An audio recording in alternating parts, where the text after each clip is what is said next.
Good afternoon. Welcome to OptionsTender. It's Monday, July 28th, 2025. We're again repeating from the weekend, looking for the weekly and the monthly close to be so important in telling what this market should do. So at any time now, we may see some sort of reversal, but in the same breath, I have to say that the market might not do anything until Wednesday. We have GDP, FOMC. We have the tariffs happening on the 1st.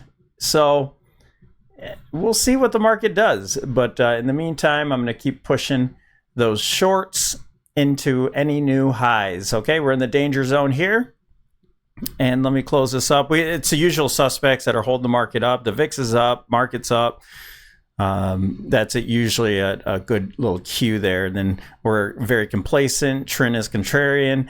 Our market is weak. Our market breadth's weak. So let's check out all the indicators and run through this really quick here just for an update. So we have our moving averages. Of course, those are all holding up in a positive structure. 8 EMA. So the momentum's still up from the 8 EMA, and the 20 moving average is a trend indicator. Trend is up. McClellan Oscillator. Once again, as we're pointing out, this situation, we made a new high today. We made a lower high with breadth with the McClellan Oscillator.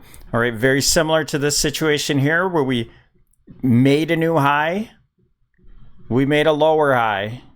All right, after the bearish divergence, and then things started to sink. Right about here, you see the next bar with the breadth and bear territory started to decline. So let's see if we get something tomorrow. Perhaps that's the top. Here's the MACD, still heading sideways to lower. Nothing to see there. Overbought, Class B divergence.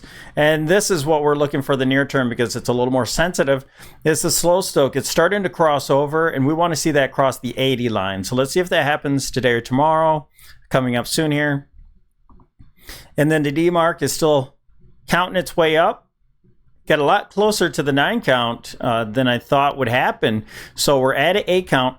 And we're back at a 9 count sell exhaustion tomorrow. So we had our 13.9, and now we're looking for another 9, and then even a possibility of a 13 if it stays up here for a few more days.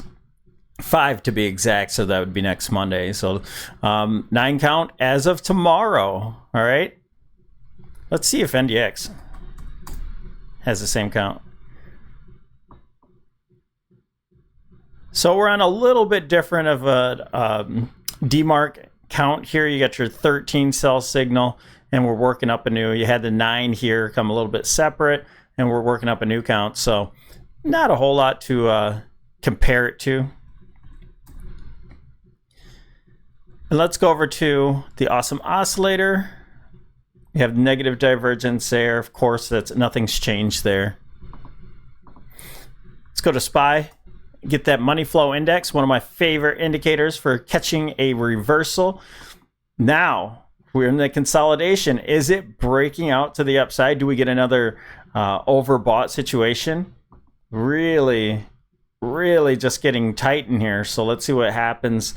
But it did move up. We were looking to see if it'd break down from there, but it did move up. Okay, these do obviously take time. This has been since May, about the middle end of May, since that top here, the 20th, that we've seen a divergence just consolidating since then. So that's over 2 months away. 2 months of price. That's all of May. Excuse me, all of from June. Yeah, that's over 2 months of trading here where prices just glided to the upside, just ground to the upside. From here, that's 595 to where we are now, 535. So over 100 points on the SPX. in 2 months. It's not very much. Nevertheless, it continues to grind. We have the Bollinger Bands. We have the sell signal. All of these are right at the sell signal there with an overbought situation. That's a setup in itself. LA Oscillator, same thing. Very similar to the Awesome Oscillator. Let's go to the VIX. The VIX we're really looking for today. Today would have been the ideal bottom, but nevertheless, we're still in the zone for bottom. So the bottom could have been in, or you could see one more low going in here into this time frame of Monday, Tuesday, Wednesday. I would give it to Thursday would be that time frame limit there for this cycle. So in other words, it just these are all like little tea leaves that you could use if there's still a new low available, maybe with FOMC or whatever the catalyst.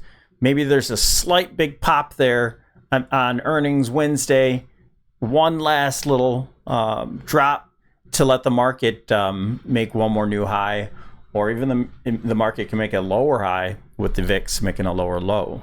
That would be a divergence there too. SPY on the 65. And if you want to know the scenarios that I'm looking for, bullish or bearish, then check out yesterday's video for the weekend. And your wedge is forming. Here we formed another wedge. Obviously that expanded. And we're starting to break. At least we're starting to test the bottom of that wedge again, this possible trend here. I think that's a good trend. There's a few touches that happen here that we had some SPY calls right on at this point because we saw that this was holding on to the trend line. And of course we had puts on as well, so that was a hedge. But testing here, let's see if that breaks down today, tomorrow, coming up. We're just slightly creeping to the downside, nothing to really shout at. Again, we have catalysts that the market might be waiting for.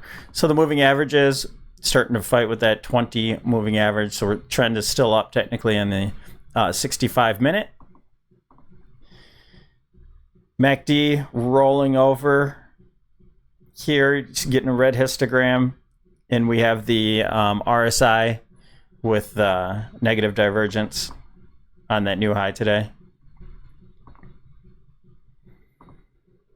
DeMark, there's a 9 count sell signal here. It does appear we're starting a count to the downside. Let's see how that turns out. Awesome Oscillator. Again, the very, very near term. Got that negative divergence right here. Money flow. It overbought. Much more overbought. And now we have that divergence playing out in the very near term here. So this very well could play out. Boom, boom. Excuse me. Okay, Bollinger Band. Setup already played out. You had a sell signal here. Obviously, you made new high there, but it's going to be really tight again. Now we want to see contraction into expansion. But we're looking for the reversal expansion. Elliott Oscillator in the very near term. Got your 3 into 5 here.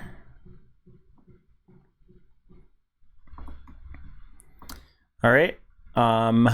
That's what I want to show you today. We're just looking at the indicators. Everything else is in more detail on the weekend video. So thanks for all the support here. Don't forget to like and subscribe. We'll see you in the next video. We'll see you tomorrow.